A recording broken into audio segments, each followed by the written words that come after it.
Amigos y amigas, es un placer estar con ustedes en esta cita de todos los viernes para todo el país en RCN Radio y su programa Nocturna RCN, un programa que hemos venido realizando todos los viernes, una sección que se llama Pandemia Misterio, que aborda los temas históricos, también los misterios y todos estos temas que nos apasionan.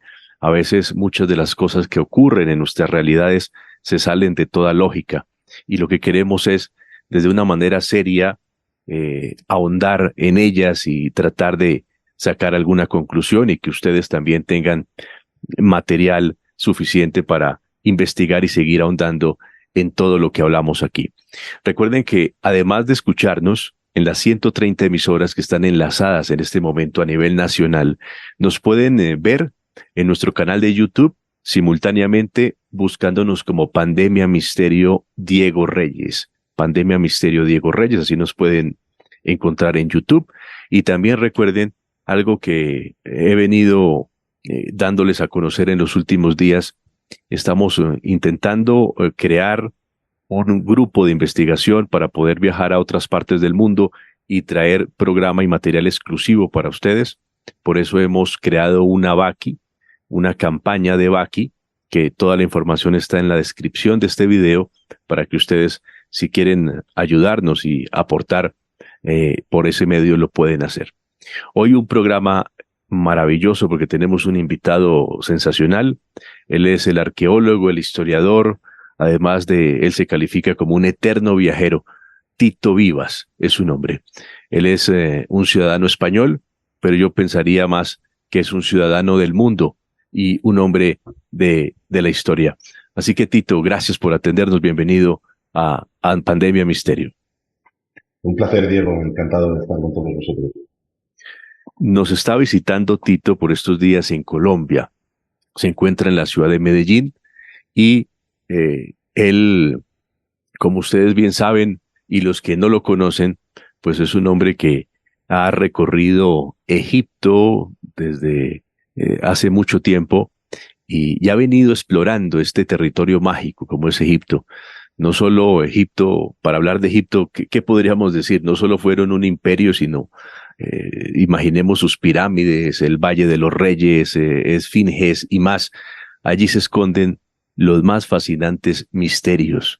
Egipto es un reservorio de saberes, de donde han bebido los más grandes hombres de la historia, emperadores, monarcas. Se me viene a la mente, por ejemplo, que allí, antes de empezar sus campañas para dominar el mundo, pasó un Alejandro Magno, o estuvo Julio César, y por qué no, también Napoleón. Napoleón estuvo allí y tuvo una experiencia singular en Egipto. Así que hablar de Egipto es algo impresionante. Por eso quiero saludar a Tito, agradecerle nuevamente que esté con nosotros. Y quisiera empezar esta conversación, Tito, preguntándole qué lo trae a Colombia.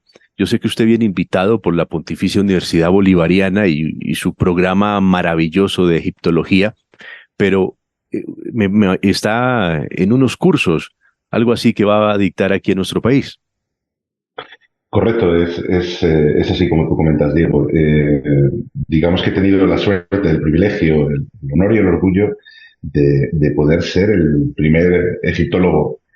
Yo creo que a nivel internacional, ¿no? Esto nos ha convertido en colaboradores a nivel internacional que viene a participar y a colaborar precisamente en ese nuevo diplomado de egiptología que ha puesto en marcha la Universidad Pontificia Bolivariana aquí en Medellín. Dentro de ese marco de pionero, no solamente en Colombia, sino prácticamente a nivel de toda Latinoamérica, porque salvo alguna universidad puntual en Brasil o en Argentina, yo creo que se puede considerar que Colombia es la tercera en sumarse, ya digo, de forma pionera a la implementación de estos estudios, de esta ciencia que es la egiptología, el conocimiento del Antiguo Egipto, y en ese marco de esos estudios pues han tenido a bien invitarme para impartir un curso intensivo de una disciplina muy concreta, de una materia muy concreta y muy interesante dentro de los propios estudios de egiptología, que es la arqueoastronomía. Es decir, la relación del conocimiento astronómico que tenían los antiguos egipcios y su influencia en su pensamiento y desarrollo cultural y religioso. De modo que desde la pasada semana hemos estado a lo largo de 2 semanas de curso intensivo pues dictando estas materias y esta asignatura, por decirlo de alguna manera, con esta temática específica de la astronomía del Antiguo Egipto. Cuando yo me imagino, y escuchando ese tema tan interesante, Tito, las pirámides en Egipto y en cualquier parte del mundo, si vamos, por ejemplo, a México, donde hay también pirámides, pero no pirámides terminadas en puntas, sino truncas, pero también tienen como la maravilla de estar alineadas de una manera específica, de una manera especial con los astros. Era una manera de entender de esos seres de esa época, de entender cómo funcionaba ese cosmos. Y entonces, cuando vamos a Egipto, vemos las pirámides, recorremos ciudades fantásticas como el Cairo, pero no miramos mucho hacia arriba, hacia el cielo, y sería importante para entender muchas cosas, ¿no, Tito? No solamente sería importante, sería imprescindible, diría yo. Es verdad que nosotros no miramos al cielo y es porque, bueno, pues nuestra sociedad hoy en día, nuestra forma de vida, nos hace más mirar hacia la pantalla de un teléfono móvil que mirar hacia el cielo, ¿no? Pero claro, eso no implica que los antiguos egipcios, como cualquier otra antigua civilización, no lo hicieran, por supuesto que lo hacían. Y lo hacían a tal nivel que prácticamente es incomprensible su planteamiento funerario, su planteamiento arquitectónico, su construcción, como tú decías, del cosmos y del universo en el que al fin y al cabo viven y se desarrollan, si no es precisamente a través de ese conocimiento astronómico. Fíjate, tú has mencionado las pirámides como un ejemplo claro, ¿no?, de dos cosas. Uno, de las vinculaciones astronómicas que tienen esos monumentos, no solo en Egipto, tú también lo mencionabas, y dos, precisamente que sean un elemento a menudo considerado como común entre distintas civilizaciones antiguas. Y es impresionante y es interesantísimo porque yo creo que ese concepto arquitectónico de la pirámide en cualquier civilización antigua aúna dos cuestiones que son de las más básicas y elementales a las más complejas a la hora de interpretar el universo. La más sencilla es, obviamente, la forma de construcción más fiable para cualquier civilización es una pirámide. Es decir, una base más ancha es mucho más, sencilla y fácil para sostener una estructura que va a aumentar en altura. Por lo cual ahí no hay, exacto, aporta esa estabilidad. Sin embargo, esa simpleza arquitectónica que puede parecer de lógica y de deducción clara a priori, se complica y se transforma cuando se convierte en una interpretación del universo y entonces empieza a aunar en esa estructura arquitectónica esos conocimientos arquitectónicos que ellos han desarrollado. Orientaciones hacia puntos cardinales, vinculaciones con movimientos de determinados astros, entretejidos de alineaciones entre distintos monumentos que al final están convergiendo en paisajes sagrados, ¿no? Esos son también elementos comunes que encontramos en muchas civilizaciones antiguas y que, por supuesto, ya van mucho más allá de una simple o mera lógica constructiva, sino que son casi mapas que nos han cedido y que nos han donado de su esquema religioso y de su esquema de pensamiento. Claro, Tito, pero más allá del tema arquitectónico, y como ya tú lo estás mencionando, pirámides en Egipto y en muchas partes del mundo encontramos vestigios de estas moles colosales. ¿Por qué los antiguos hacían tantas pirámides? No porque ahora no se puedan hacer, pero ¿cuál era la lógica principal que ellos utilizaban, además de ser una edificación muy estable, porque pues con esa base ancha era prácticamente inamovible e indestructible, pero ¿cuál era la lógica o el trasfondo de construir una pirámide? Yo creo que la lógica desde el punto de vista arquitectónico, que es la que mencionábamos ahora, es la que podemos encontrar como punto de referencia común a las civilizaciones. Es decir, las antiguas civilizaciones quieren elevar una serie de monumentos que son o que sean grandilocuentes y la mejor forma de hacerlo es esto que acabamos de decir, establezcamos una base firme, sólida, amplia y a partir de ahí construyamos en altura disminuyendo, ¿no?, las proporciones. Ahora bien, cuando empezamos a encontrar motivaciones concretas para cada una de las civilizaciones, es donde empiezan a aparecer las diferencias. Es decir, la diferencia puramente funcional, ¿no? Y dentro de lo funcional, a través de lo simbólico, debido a su pensamiento y demás, que tiene una pirámide azteca, no tiene nada que ver con el concepto, por ejemplo, de una pirámide inca o con un templo de construcción piramidal que podamos encontrar en el entorno de Indonesia, por ejemplo, ¿no? En el caso concreto de los antiguos egipcios, siempre ha habido una lucha eterna desde la academia egiptológica por defender que las pirámides egipcias son tumbas, ¿no? Y ahí es donde siempre han surgido esas grandes controversias, ¿no? O encontronazos incluso de, bueno, afirmar esto es a lo mejor muy arriesgado, teniendo en cuenta, por ejemplo, que nunca se ha encontrado un enterramiento intacto en el interior de una pirámide, que no podemos afirmar y aseverar con seguridad que determinado rey fue el que se enterró en dicha pirámide. Claro, la arqueología, por desgracia, ofrece estas problemáticas, ¿no?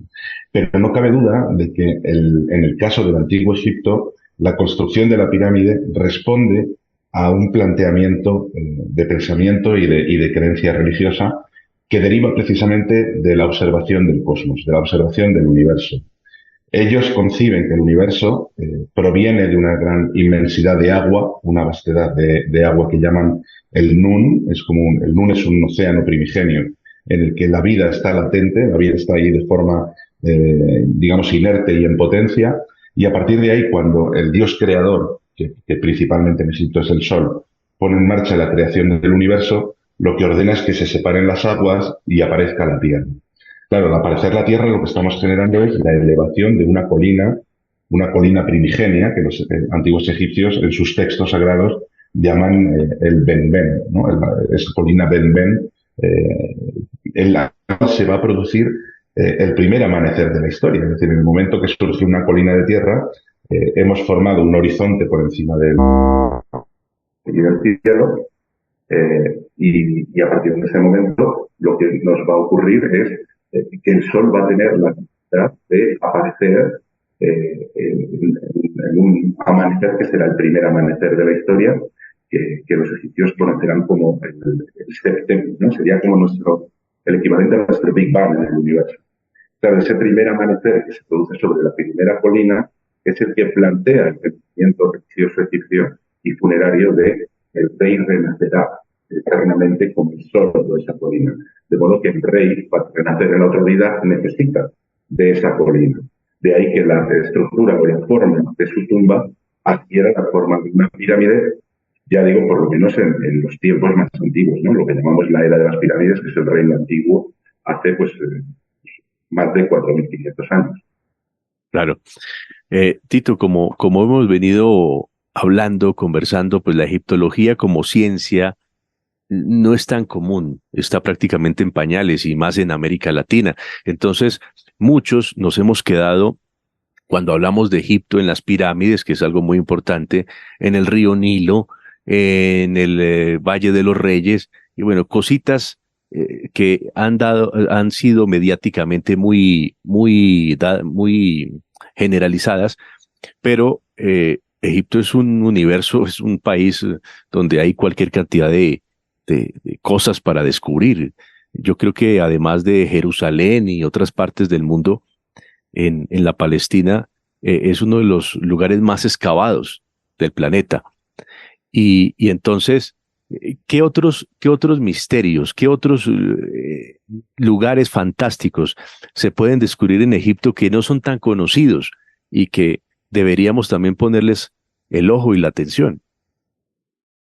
Claro, efectivamente, como tú dices, Diego, Egipto es prácticamente la cuna de la arqueología a nivel mundial, ¿no? Y todo el entorno de la ciudad de Luxor, la antigua Tebas, donde encontramos, yo creo que desde el punto de vista arqueológico, la necrópolis más amplia, más vasta y más importante de todo el mundo, que es no solamente el Valle de los Reyes, sino todo el entorno de necrópolis que tenemos alrededor de este lugar. Está el Valle de las Reinas, está el Valle de las tumbas de los artesanos, de los nobles, de los funcionarios, y además acompañarlo de toda enorme complejo templos funerarios al servicio también de esas creencias y de estas leyes.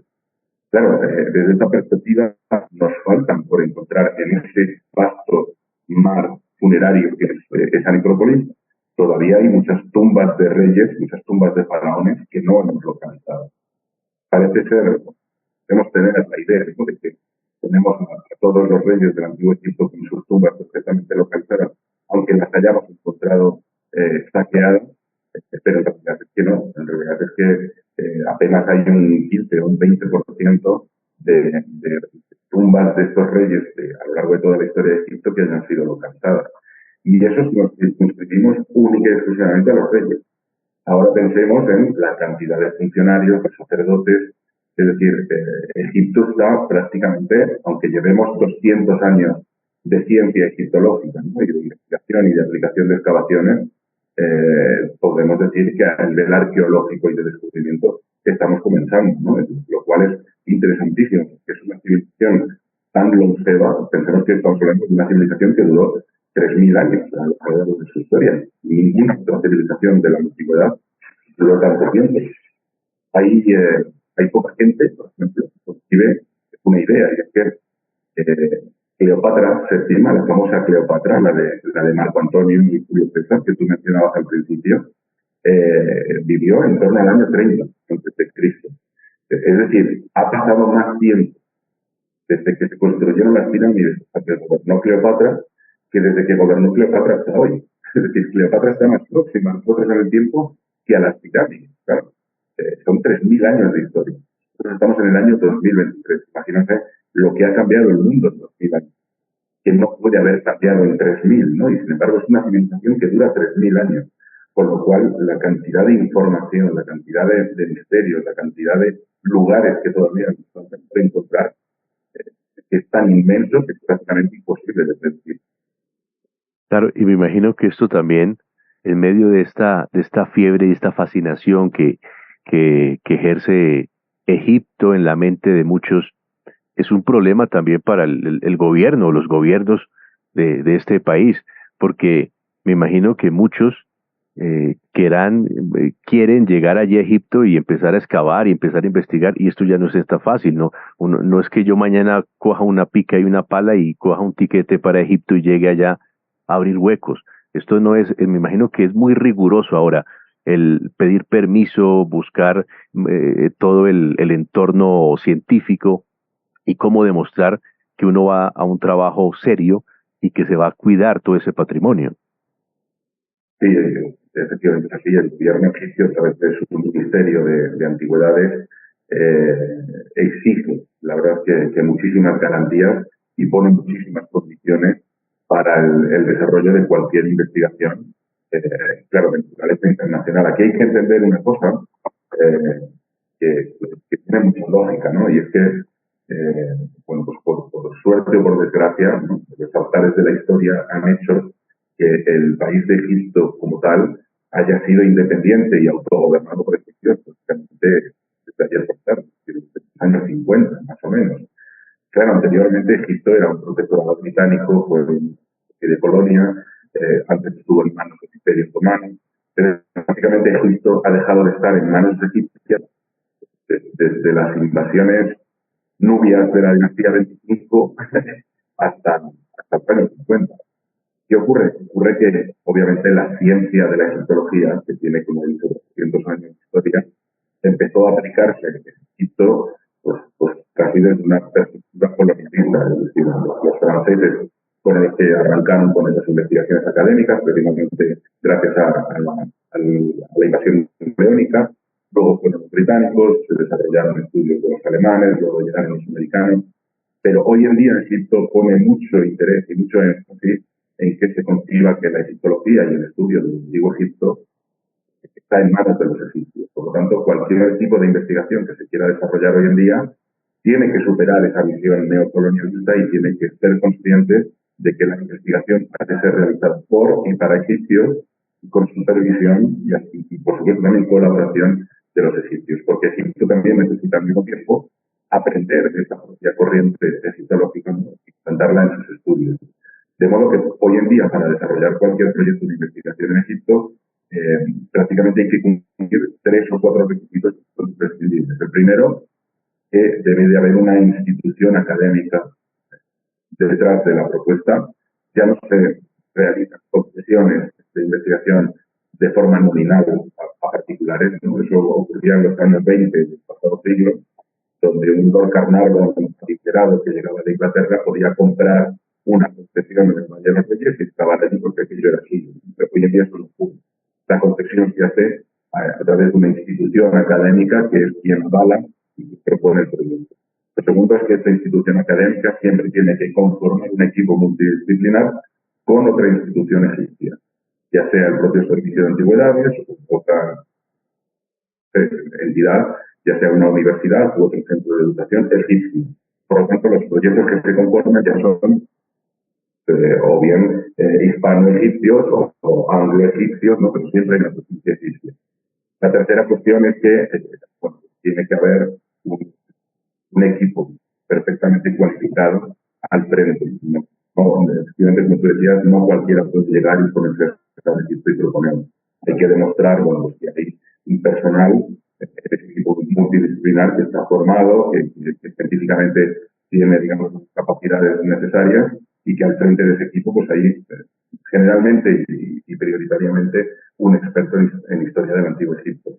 Y la última de las condiciones es, como siempre, la problemática de la financiación. Generalmente un proyecto requiere que se pueda demostrar que hay solvencia económica a largo plazo, precisamente para evitar que se pongan en marcha proyectos de excavación que luego queden abandonados, ¿no? Y Egipto quede, pues, por decirlo de una forma coloquial, lleno de agujeros mayores.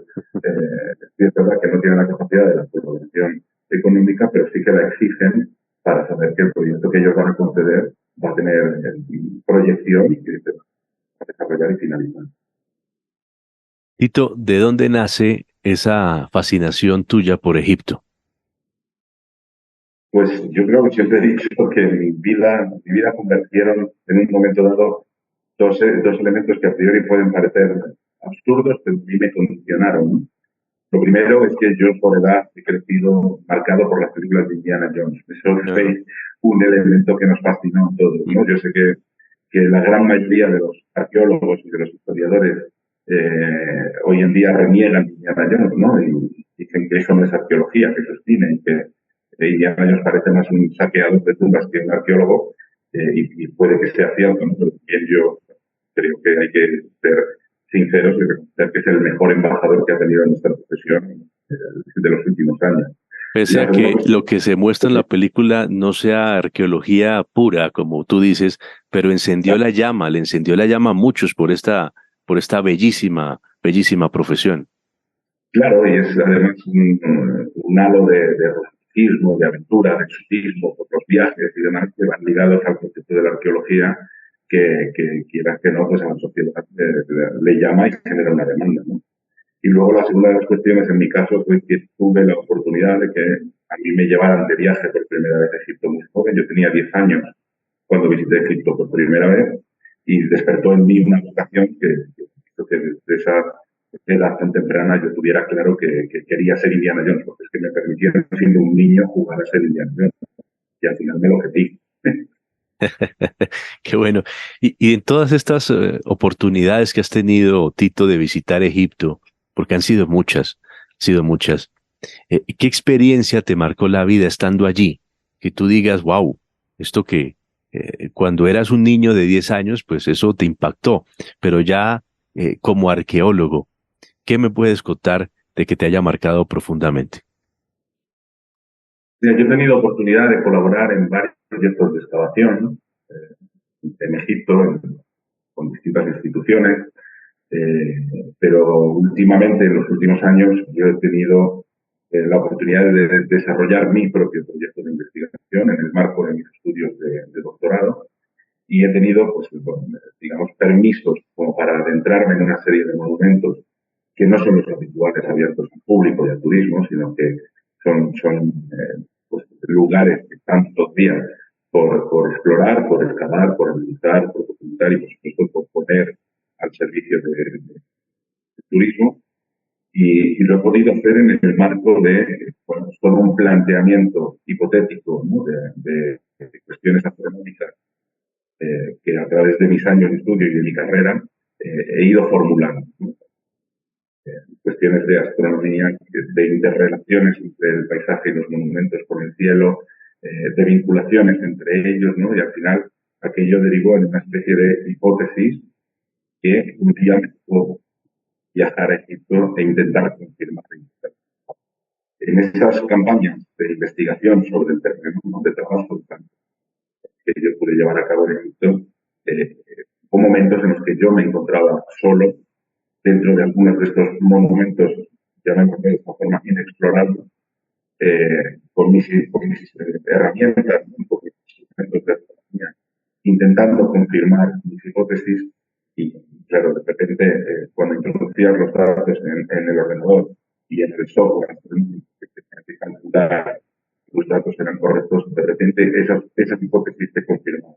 Esas cuestiones, ¿no? que llevabas años investigando allí sobre el terreno, en ese momento, zonas en esos templos y en esas tumbas, se confirmaban. Y ahí se producía un momento casi pues, de conexión mental con aquellos antiguos egipcios que habían desarrollado esas y sus planteamientos, que después, en el tiempo y en la historia, se habían perdido y que miles de años después yo me sentía privilegiado de estar allí a solas, reconectando de nuevo con esas ideas y con esos pensamientos que se confirman.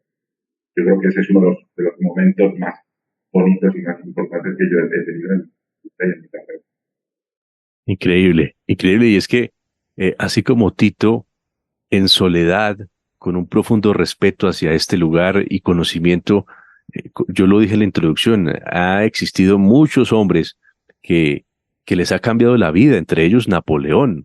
Napoleón es distinto, es un Napoleón distinto luego de que llega a Egipto y vive una experiencia y, extraña que él nunca pudo o él nunca divulgó. Algo le pasó, no sé qué fue lo que le sucedería en Egipto, pero él cambia y ya después se vuelve el conquistador de la historia que tanto conocemos. Alejandro Magno, pues hablar de Alejandro Magno, el concepto de museo, por ejemplo, viene de Alejandro Magno porque él le hace un lugar para rendirle culto a las musas y ahí nace bien el concepto de museo. Alejandría, la biblioteca de Alejandría, que dicen que era uno de los lugares donde existía el mayor número de libros y saber concentrado del mundo y de la historia. Entonces, Egipto siempre ha sido en distintas épocas un lugar muy, pero muy especial y muy fascinante. Tito, yo a ti te conocí gracias a un libro que escribiste hace ya varios tiempo sobre el Arca de la Santa Alianza. Y también ha sido un artefacto, por llamarlo así, que has investigado muy bien y no quiero que nos salgamos un poquito, unos minutos del tema de Egipto para hablar del Arca de la Santa Alianza. Muchos aseguran que los templarios la encontraron en las caballerizas del Templo de Salomón en Jerusalén, otros la sitúan en África, ¿no? La sitúan en África, en Etiopía, y otros dicen que se perdió el rastro después de la invasión romana en Jerusalén en el año 70 con Tito Flavio Vespasiano. Bueno, hay muchas teorías, pero quisiera escuchar la tuya, tú que eres un arqueólogo de verdad y que has estado detrás también de esta reliquia. Claro, ¿sabes qué ocurre? Que cuando uno se dedica a lo científico, se dedica a la academia, tu propia faceta de investigador te va obligando a especializarte en cosas muy concretas, ¿no? Y entonces uno se convierte en un investigador puntual de la astronomía del Antiguo Egipto y su función simbólica en el ámbito funerario. Pero fuera de ese, digamos, personaje investigador, es cierto que hay otro tipo de libros, que en realidad es el mismo, pero que puede tener una connotación un poco más divulgativa, y es el viajero que se ha formado, porque mi maestría fue precisamente en ciencias de las religiones, y por tanto me he dedicado, lo que he podido, a recorrer, a hacer mis propias expediciones por el mundo, siempre con ese punto de vista académico, para perseguir reliquias, ¿no? Que, ya digo, desde mi infancia, pues también yo llevo creo que son como unas 14 expediciones a Etiopía, con esta temática de la investigación y la búsqueda del Arca de la Alianza. He tenido oportunidad de reunirme en varias ocasiones con el guardián del Arca de la Alianza en la ciudad de Suma, en norte de Etiopía, de la frontera con Eritrea, y al final, bueno, pues me he podido componer una idea, ¿no? Hay muchas teorías sobre qué pasó con la Arca de la Alianza. Tú has mencionado algunas de ellas, ¿no? Fue llevada a Etiopía y entonces en qué momento, ahí es donde surge la leyenda del rey Saba y su hijo Menelik, ¿no? Pero Claro. también, lo que parece obvio es que el arca ya había desaparecido antes de la destrucción de Tito. Pensemos que Tito lo que destruye es el segundo templo, pero el primer templo, el templo de Salomón, ya había sido destruido por los babilonios, había sido destruido por Nabucodonosor II, e incluso antes de la destrucción de Nabucodonosor II, parece que el arca ya había desaparecido. Se propone si podía haber sido llevado al Nego, escondido allí, si podía haber sido escondido bajo los túneles del propio templo, que es la leyenda templaria, puramente dicha, ¿no? Los pastores del templo habrían estado del arca. Bueno, en mi caso, yo me fui a buscar desde una perspectiva más antropológica y buscando la leyenda africana que nos habla de ese arca de la alianza, porque es la que ha perdurado en el tiempo y la que a día de hoy sigue vigente. Es decir, la única comunidad que a día de hoy sigue convencida de que el arca de la alianza la tienen en la custodia son los ortodoxos etíopes del norte de Etiopía, ¿no? Entonces yo allí fue donde encaminé esa búsqueda para encontrarme, obviamente, con una leyenda, con un mito, pero también con una creencia que ha conformado todo un pueblo actualmente a través de los palacios que eran los judíos etíopes hasta los cristianos actuales, que es peculiar porque son cristianos, pero adoran una reliquia judía, ¿no? O de religión judía. Ahora bien, si he de decantarme por una posibilidad sobre qué pasó con el arca, ¿sí? No quiero hacer spoiler de este libro pero creo que hay dos cuestiones, y es que hay que diferenciar el contenido del continente. Y para nosotros el arca de la alianza, visualmente, la que hemos visto en las películas de es un arca de oro, pero para estas antiguas religiones y para las actuales, lo importante no es la caja, sino la reliquia que se conserva dentro de la caja.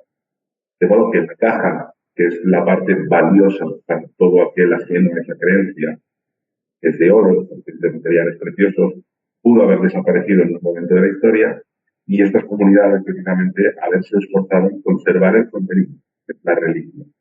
Por lo tanto, la caja es probable que incluso haya desaparecido en época egipcia, cuando un faraón, Soma II, atacó Jerusalén, puede incluso que él se la llevara a Egipto. De hecho, Indiana Jones, en su película, encuentra el arca en Egipto, en la ciudad de Tani, con lo cual habría sido directamente hundida o transformada en cosas.